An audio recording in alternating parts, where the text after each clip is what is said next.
don't utilize this idea of the last major move. Part of what I'm trying to tell you is the more retracements, the more of this kind of noise. See this move from this low here up to G? I don't even know what this low would be.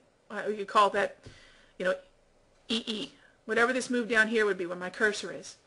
This move from, say, EE to G, the reason I don't like this, and the reason I end up picking F to G is because see all this little noise, all these little retracements in the middle?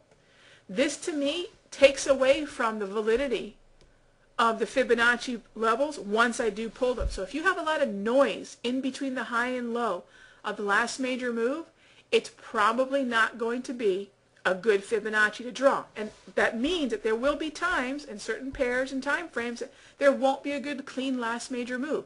If you've heard me talk about Fibonacci before, I kind of interject this clean word in there because this to me is not clean. There's too many corrections in there.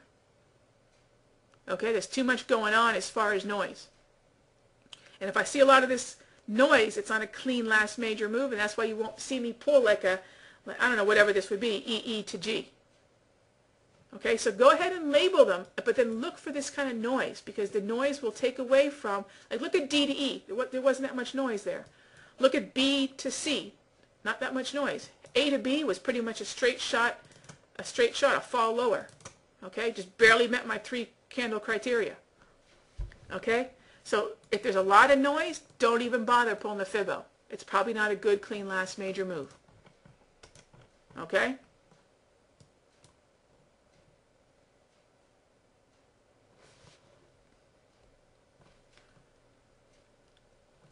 So remember, all these levels are, don't make them anything more than they are. All these levels are simply support and resistance. Now, do we utilize support and resistance to trigger our trades? Absolutely. Do we use support and resistance to find profit targets or stop losses?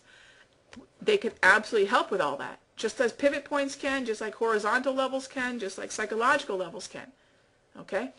These are just another way of identifying those decision levels on the chart. Now, how you determine you want to use them, that's completely up to you. If you feel that there's good support at one of the Fibonacci levels and you'd like to use that as some sort of stop loss, that's certainly a viable option, presupposing that you're getting pretty good at this whole Fibonacci thing. Okay?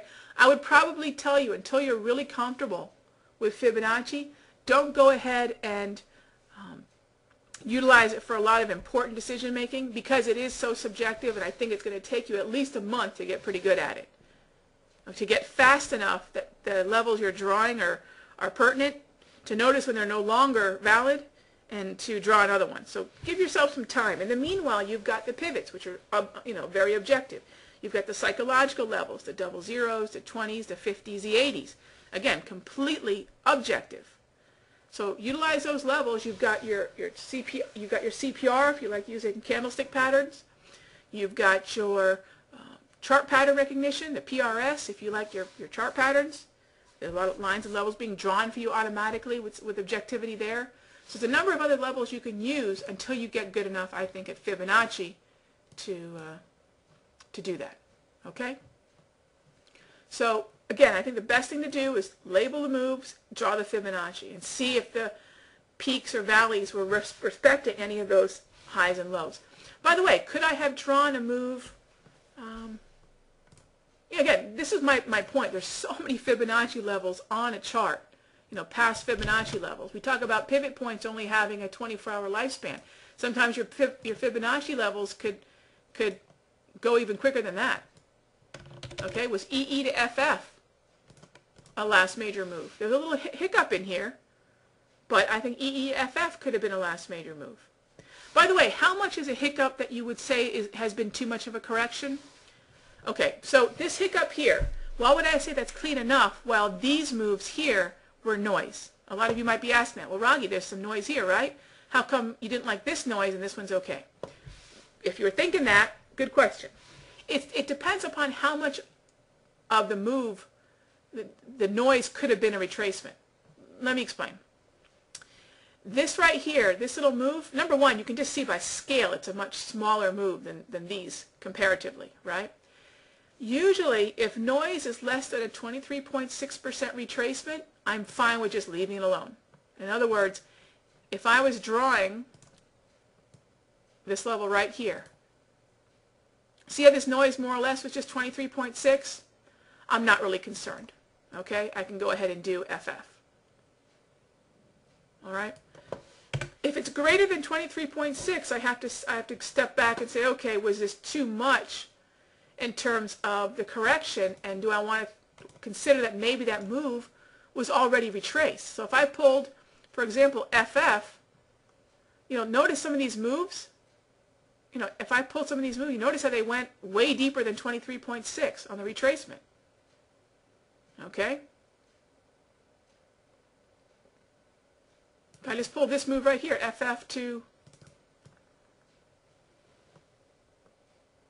this high right there, whatever you want to call that, GG. Notice how we went below 23.6. That's just too much noise. And there has to be a point at which we say the retracements within the move were too much. Okay, there has to be a line in the sand, and that's pretty much it for me. Okay?